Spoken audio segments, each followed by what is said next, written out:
Radošā sabiedrībā visiem cilvēkiem būs pieejama tāda tehnoloģija kā replikators. Replikators – tā nav fantastika, tā ir ierīce, kas strādā pēc fizikas likumiem. Paņemsim piemēram lobsteru, tēkreklu vai telefonu. Pēc skata tie ir pilnīgi dažādi, taču, ja paskatīsimies uz tiem mikrolīmenī, tad ieraudzīsim, ka tie sastāv no vienādām elementāru daļiņām, tikai dažādā skaitā un izvietotām dažādās kombinācijās. No šīm daļiņām veidojas atomi, bet no atomiem molekulas. Un pateicoties šo elementāru daļiņu kombinācijai, mēs iegūstam lobsteru, tēkreklu vai telefonu. Replikatora darbības princips kā reiz arī ir tajā, lai savāktu elementāru daļiņas vajadzīgajā kombinācijā un iegūtu to, kas mums ir nepieciešams.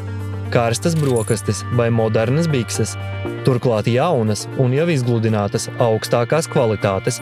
Viss atkarīgs no tevis uzstādītās programmas. Lai replikatorā uzrastos piemēram jauns gadžets, nepieciešami 3 nosacījumi. Enerģija, daļiņas no kā tiks radīts priekšmets, informācija par tā montāžas secību. Enerģiju cilvēce jau sen lieto. Radošā sabiedrībā mēs varēsim lietot kā jaunus, tā arī sen atklātus enerģijas veidus. Informācija par objektu tiks iegūta skenējot vajadzīgos objektus un tiks ielādēta replikatorā. Tam līdzīgs princips jau ir realizēts dzērienu molekulārās drukāšanas tehnoloģijā. Jebkurš dzēriens tiek printēts patiešo no molekulām. Galvenais, lai ir nepieciešamais daļiņu daudzums, no kurām materializēsies mums nepieciešamais objekts. Priekš tā ir vajadzīgs utilizators. Tajā tiks ievietotas nevajadzīgās lietas, kuras tas sašķels elementāru daļiņās un ievietos tās kārtridžos.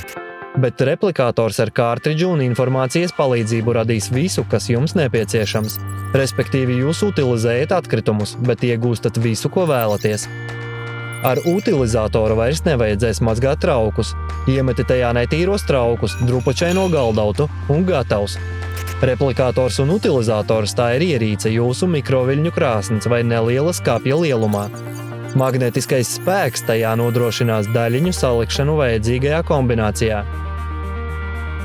Milisekundžu laikā un jebkurā laika momentā tev uzrodas viss nepieciešamais un pilnīgi par velti. Bez kaitējuma tavai veselībai un planētas ekoloģijai. Replikators būs izdevīgs ne tikai katram cilvēkam, bet arī sniegs labumu visai planētai. Piemēram, lai šodien brokastīs tu baudītu garšīgu svaigu bulciņu. Jānotiek veselai ķēdītei sarežģītu ražošanas procesu. Nepieciešams uzart lauku, un šim uzdevumam vajadzīgs traktors. Lai uzražotu traktoru un visas komplektējošās detaļas, mums vajag uzbūvēt dažādas rūpnīcas.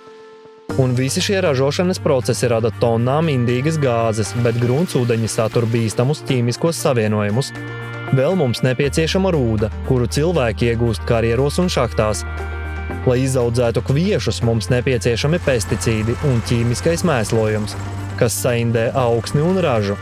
Visa nepieciešamā piegāde arī rada milzīgus izdevumus – degviela, smērvielas, nepieciešams transports, automobīļi, kuģi, vilcieni.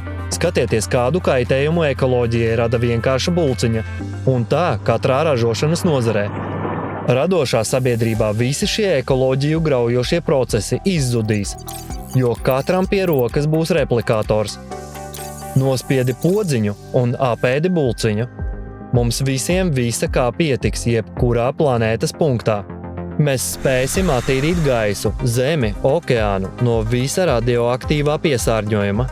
Atkritumi kļūs par pašu vērtīgāko resursu, par elementāru daļiņu avotu, jaunu, brīnišķīgu lietu radīšanai. Radoša sabiedrība – tā ir pasaule, kur tu lietosi pašas mūsdienīgākās tehnoloģijas, un tava dzīve būs materiāli neatkarīga, komfortabla un pārtikuša.